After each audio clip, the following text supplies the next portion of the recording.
ಉಡಾಯಿಸೋ ಖಾರ ಬಣ್ಣ ರುಚಿಯನ್ನು ನೀಡುತ್ತದೆ. ಮೆಣಸಿನ ಪುಡಿ ಚಿಂದಿ ಉಡಾಯಿಸೋ ಖಾರ ಬಣ್ಣ ರುಚಿ. ಸಂಧಾನ ಬೆನ್ನಲ್ಲೇ ರಾಮುಲು ರೆಡ್ಡಿ ಒಗ್ಗಟ್ಟಾಗಿದ್ದಾರೆ, ಅಂದ್ರೆ ಒಂದಾಗಿದ್ದಾರೆ. ಶ್ರೀರಾಮುಲು ಮತ್ತು ಜನಾರ್ದನ್ ರೆಡ್ಡಿ ಇಬ್ಬರ ಕೈ ಹಿಡಿದೆತ್ತಿದ್ದಾರೆ ಬಿಜೆಪಿ ರಾಜ್ಯಾಧ್ಯಕ್ಷ ವಿಜಯೇಂದ್ರ. ಕೊಪ್ಪಳದಲ್ಲಿ ಬಿಜೆಪಿ ಸಂಘಟನಾತ್ಮಕ ಸಭೆಯಲ್ಲಿ ಒಟ್ಟಿಗೆ ಭಾಗಿಯಾಗಿದ್ರು. ನೋಡಿ, ಹಲವು ವರ್ಷಗಳ ಮುನಿಸು ಶಮನ ಆಗಿದೆ ಅಂತ ಅನಿಸ್ತಾ ಇದೆ. ರೆಡ್ಡಿ ರಾಮುಲು ಹಸ್ತಲಾಘವ ಮಾಡ್ತಾ ಇದ್ದಂತೆ ಕಾರ್ಯಕರ್ತರ ಹರ್ಷೋದ್ಗಾರ ಮುಗಿಲು ಮುಟ್ಟಿತ್ತು. ಗಂಗಾವತಿ ತಾಲೂಕಿನ ಮರಳಿಯ ಖಾಸಗಿ ಹೋಟೆಲ್ನಲ್ಲಿ ಸಭೆ ಕೂಡ ಮಾಡಿದ್ರು. ನೋಡಿ, ರೆಡ್ಡಿ ರಾಮುಲು ಅಂತ ಹೇಳಿದ್ರೆ ಗೆಳೆಯರಿದ್ರೆ ಹಿಂಗಿರ್ಬೇಕಪ್ಪ, ದೋಸ್ತರಿದ್ರೆ ಹಿಂಗಿರ್ಬೇಕು ಅನ್ನೋ ಒಂದು ಮಾತಿತ್ತು. ಅಂದ್ರೆ ಪಕ್ಷಾತೀತವಾಗೂ ಕೂಡ ಅವ್ರ ಜೋಡಿಯನ್ನೆಲ್ಲರೂ ಒಪ್ಕೊಳ್ತಾ ಇದ್ರು. ಆದರೆ ಬರ್ತಾ ಬರ್ತಾ ಏನಾಯ್ತು, ಅವ್ರ ಸಂಬಂಧ ಹಳಿಸಿ ಹೋಗಿತ್ತು. ಅವ್ರು ಜೈಲಿಗೆ ಹೋದ್ಮೇಲೆ, ಜೊತೆಗೆ ಅದಾದ್ಮೇಲೆ ರಾಮುಲು ಸೋತರು. ಜೊತೆಗೆ ಇಬ್ಬರ ಮಧ್ಯೆ ಕೂಡ ಮೊದಲಿನ ಥರ ಮೊದಲಿನ ಥರ ಯಾವುದೇ ಸಂಬಂಧ ಇರಲಿಲ್ಲ. ಇದು ಪಕ್ಷದ ಮೇಲೂ ಕೂಡ ಬಳ್ಳಾರಿ BJP ಮೇಲೆ ಎಫೆಕ್ಟ್ ಆಗಿತ್ತು. ಮೊದಲು ರಾಮ ಲಕ್ಷ್ಮಣ ಅಂತ ಕರೀತಾ ಇದ್ರು ಇಬ್ಬರು. ಆದರೆ ಬರ್ತಾ ಬರ್ತಾ ಏನಾಯಿತು, ರಾಮುಲು ಅವರು ಭಾಳ ವಿರೋಧವನ್ನು ಮಾಡೋಕ್ಕೆ ಶುರು ಮಾಡಿಬಿಟ್ರು.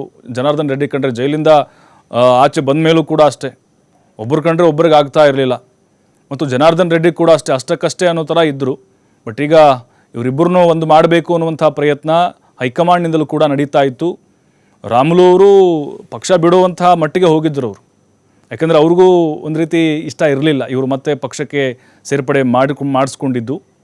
ಜೊತೆಗೆ ಏನು ರೆಡ್ಡಿ ಅವರು ಕೆಲವೊಂದಿಷ್ಟು ಆರೋಪಗಳನ್ನ ಮಾಡಿದ್ರು ಮತ್ತು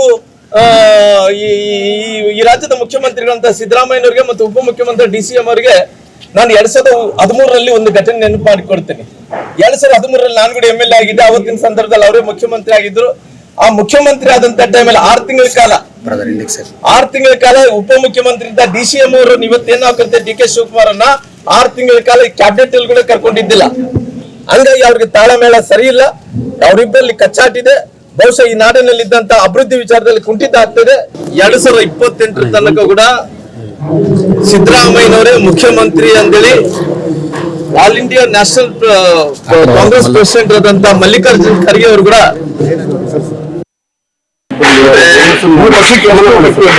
ಶ್ರೀರಾಮುಲವರು, ಜನಾರ್ದನ್ ರೆಡ್ಡಿ ಅವರು ನಮ್ಮ ಪಕ್ಷದ ದೊಡ್ಡ ಶಕ್ತಿ.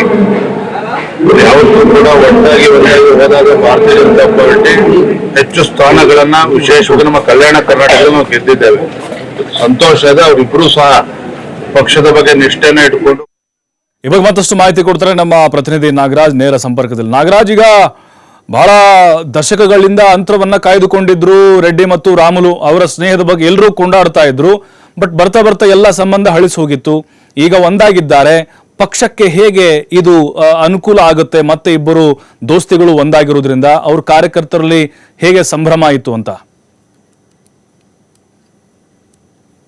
ಪ್ರಭು, ಖಂಡಿತವಲ್ಲೂ ಕೂಡ ಅಂದ್ರೆ ಏನು ಎತ್ತಾಳ ಬಿಜೆಪಿ ಪಕ್ಷದಿಂದ ಎತ್ತಾಳ ಉಚ್ಚಾಟನೆಯ ಬಳಿಕ ಬಹಳಷ್ಟು ಕೆಲವಷ್ಟು ಬಿಜೆಪಿ ಕಾರ್ಯಕರ್ತರಲ್ಲಿ ಅಸಮಾಧಾನ ಆಗಿತ್ತು. ಅದರ ಜೊತೆಗೆ ಬಿಜೆಪಿ ಪಕ್ಷ ಇನ್ನೇನು ಮುಗಿದೋಯಿತು ಅನ್ನೋಷ್ಟರಲ್ಲೇ ಮತ್ತೆ ಜನಾರ್ದನ್ ರೆಡ್ಡಿ ಅವರು ಮತ್ತು ಅದರ ಜೊತೆಗೆ ಶ್ರೀರಾಮುಲು ಅವರ ನಡುವೆ ಮುಸುಕಿನ ಕುತ್ತಾಟ ಆಗಿತ್ತು. ಅದರ ಜೊತೆಗೆ ಬಹಿರಂಗವಾಗಿ ಸ್ವತಃ ಏನು ಒಂದು ವಿಧಾನಸಭಾ ಚುನಾವಣೆ ಬಂದಿತ್ತು. ವಿಧಾನಸಭಾ ಚುನಾವಣೆಯಲ್ಲಿ ಜನಾರ್ದನ್ ರೆಡ್ಡಿ ಅವರು KRPP ಪಕ್ಷವನ್ನ ಸ್ಥಾಪನೆ ಮಾಡಿದ್ರು. ಇಂಥ ಸಂದರ್ಭದಲ್ಲಿ ಸ್ವತಃ ಬಿಜೆಪಿಯ ಪಾರ್ಟಿ ವಿರುದ್ಧ ಅವರು ಸ್ಪರ್ಧೆ ಮಾಡಿದ್ರು. ಆ ಕಾರಣಕ್ಕಾಗಿ ರಾಮುಲು ಅವರ ಮತ್ತು ಜನಾರ್ದನ್ ರೆಡ್ಡಿ ಅವರ ಅಂತರ ಬಹಳಷ್ಟು ಆಗಿತ್ತು. ತದನಂತರ ನಡೆದಂತ ಬೆಳವಣಿಗೆಯಲ್ಲಿ ವೈಯಕ್ತಿಕವಾಗಿ ಟೀಕೆ ಮಾಡಿದ್ರು.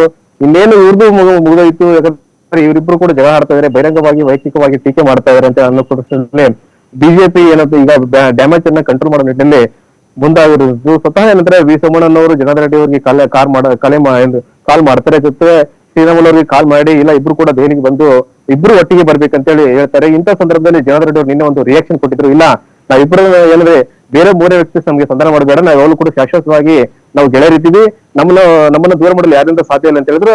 ಇದರ ಬೆನ್ನಲ್ಲೇ ಇವತ್ತು ಏನು ಕೊಪ್ಪಳ ಜಿಲ್ಲೆಯ ಗಂಗಾವತಿ ತಾಲೂಕಿನ ಮರಳಿ ಗ್ರಾಮದಲ್ಲಿ 4 ಜಿಲ್ಲೆಗಳ ಬಿಜೆಪಿಯ ಸಂಘಟನಾತ್ಮಕ ಸಭೆ ಇತ್ತು. ಸಭೆಯಲ್ಲಿ ಸ್ವತಃ BA ವಿಜಯೇಂದ್ರ ಅವರು ರಾಮುಲು ಅವರ ಮತ್ತು ಜನಾರ್ದನ್ ರೆಡ್ಡಿ ಅವರನ್ನ ಕೈ ಎತ್ತುವ ಮೂಲಕ ಅಲ್ಲಿ ಏನಂದ್ರೆ ಒಗ್ಗಟ್ಟನ್ನು ಪ್ರದರ್ಶನ ಮಾಡಿದ್ರು. ಇಂಥ ಸಂದರ್ಭದಲ್ಲಿ ನೆರೆದಿದ್ದ ಕಾರ್ಯಕರ್ತರು ಘೋಷಣೆ ಮತ್ತು ಚಪ್ಪಾಳೆ ಕೇಕೆ ಬಹಳಷ್ಟು ಮುಗಿಲು ಮುಟ್ಟಿತ್ತು. ಯಾಕಂತಂದ್ರೆ ಬಿಜೆಪಿ ಕಾರ್ಯಕರ್ತರ ಅಶ್ವತ್ಗಾರ ಮುಗಿಲು ಮುಟ್ಟಿರೋದು. ಯಾಕಂದ್ರೆ ಒಂದು ಕಡೆ ಎತ್ತಾಳವರು ಬಿಜೆಪಿ ಪಕ್ಷವನ್ನ ಡ್ಯಾಮೇಜ್ ಮಾಡ್ತಿದ್ರೆ, ಅದ್ರ ಬೆನ್ನಲ್ಲೇ ರಾಮುಲು ಅವರು ಜನಾರ್ದನ್ ರೆಡ್ಡಿ ಬೇರೆ ಆದ್ರೆ ನಿಜವಾಗ್ಲೂ ಕೂಡ ಕರ್ನಾಟಕ ಭಾಗದಲ್ಲಿ ಬಹಳಷ್ಟು ಸಮಸ್ಯೆ ಆಗುತ್ತೆ ಅಂದ್ಕೊಂಡು ಬಹಳಷ್ಟು ಕಾರ್ಯಕರ್ತರು ನಿರಾಸೆ ಆಗಿದ್ರು. ಆದ್ರೆ ಈ ನಿಟ್ಟಿನಲ್ಲಿ ವಿಜಯೇಂದ್ರ ಅವರು ಇಬ್ಬರನ್ನ ಒಗ್ಗಟ್ಟು ಅಂದ್ರೆ ಇಬ್ಬರನ್ನ ಜೊತೆಗೂಡಿ ಒಗ್ಗಟ್ಟು ಪ್ರದರ್ಶನ ಮಾಡುವ ಮೂಲಕ ನಾವು ಬಿಜೆಪಿಯಲ್ಲಿ ಅಸಮಾಧಾನವನ್ನ ದೂರ ಮಾಡ್ತಿದ್ದೀವಿ ಅಂತ Okay. ಒಂದು ಸಂದೇಶ ಸಾರುವಂತ ಕೆಲಸ ಮಾಡಿರೋದು ಸ್ವತಃ ಜನಾರ್ದನ್ ರೆಡ್ಡಿ ರಾಮಲ್ ಅವರು ಮಾತಾಡಿರೋದು.